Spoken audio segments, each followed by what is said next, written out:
2 నెలల్లో కొత్త పార్టీ పెడతాను అన్న కవిత. ఆ కొత్త పార్టీకి నిధులు ఎక్కడి నుంచి వస్తాయి అని ప్రశ్నలు. రియల్ ఎస్టేట్ వ్యాపారులపై కవిత కావాలి అనే ఆరోపణలు చేస్తుందా? పార్టీ పెట్టడం అంటే భారీ ఆర్థిక బలం అవసరం.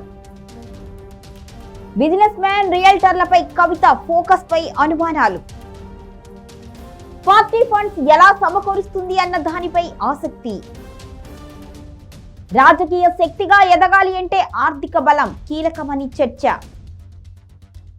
తన సొంత నిధులతోనే పార్టీ నడుపుతుందా లేక తన వెనుక వ్యాపారవేత్తలు ఉన్నారా?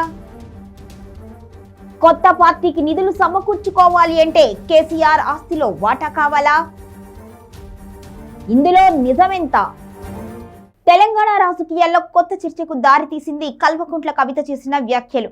ఇటీవల రియల్ ఎస్టేట్ వ్యాపారులపై ఆమె చేసిన ఆరోపణలు, రాజకీయ వ్యాఖ్యలు రాష్ట్ర రాజకీయాల్లో చర్చనీయాంశంగా మారాయి. ఇదే సమయంలో కవిత 2 నెలల్లో కొత్త పార్టీ ప్రారంభిస్తాను అని సంకేతాలు ఇవ్వడం కూడా ఆసక్తిని రేకెత్తిస్తోంది.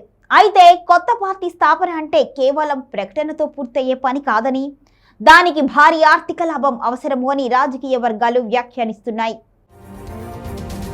ప్రస్తుతం ప్రధానంగా చర్చ జరుగుతున్న అంశం ఆ పార్టీకి నిధులు ఎక్కడి నుంచి వస్తాయి అన్నది. ఒక పార్టీని ప్రారంభించి రాష్ట్ర వ్యాప్తంగా కార్యక్రమాలు నిర్వహించాలి అంటే పెద్ద ఎత్తున ఆర్థిక వనరుల అవసరం ఎక్కువగా ఉంటుంది. ఇక సమావేశాలు, కార్యక్రమాలు, ప్రచారం, సంస్థాగత నిర్మాణం వంటి అంశాలకు భారీగా నిధులు అవసరమవుతాయి. ఈ నేపథ్యంలో కవిత రియల్ ఎస్టేట్ రంగంపై చేస్తున్న వ్యాఖ్యలు రాజకీయంగానేనా లేక పార్టీ నిధుల సమీకరణకు సంబంధించిన వ్యూహమా అనే ప్రశ్నలు కూడా వినిపిస్తున్నాయి. రాజకీయ విశ్లేషకుల అభిప్రాయం ప్రకారం కొత్త పార్టీగా ఎదగాలి అంటే కేవలం ప్రజాదరణ మాత్రమే సరిపోదు, దానికి సమానంగా ఆర్థిక శక్తి కూడా అవసరం. అందుకే కవిత వ్యాపారవేత్తలు, రియల్టర్లపై ఫోకస్ పెట్టిందా అన్న చర్చ కూడా జరుగుతోంది. ఒకవేళ నిజంగానే పార్టీ ప్రారంభిస్తే ఆర్థిక వనరులను ఎలా సమకూరుస్తారు, పార్టీకి మద్దతు ఇచ్చే వ్యాపార వర్గాలు ఉన్నాయా అనే అంశాలు కూడా ఇప్పుడు చర్చకొస్తున్నాయి. ఇక మరో కోణంలో చూస్తే కవిత తన సొంత వనరులతోనే పార్టీకి పెట్టుబడులు పెట్టే అవకాశం ఉంది అన్నది కూడా ప్రశ్నగా మారింది. కొత్త రాజకీయ శక్తిగా ఎదగాలి అంటే బలమైన సంస్థాగత నిర్మాణంతో పాటు స్థిరమైన ఆర్థిక వ్యవస్థ కూడా అవసరం.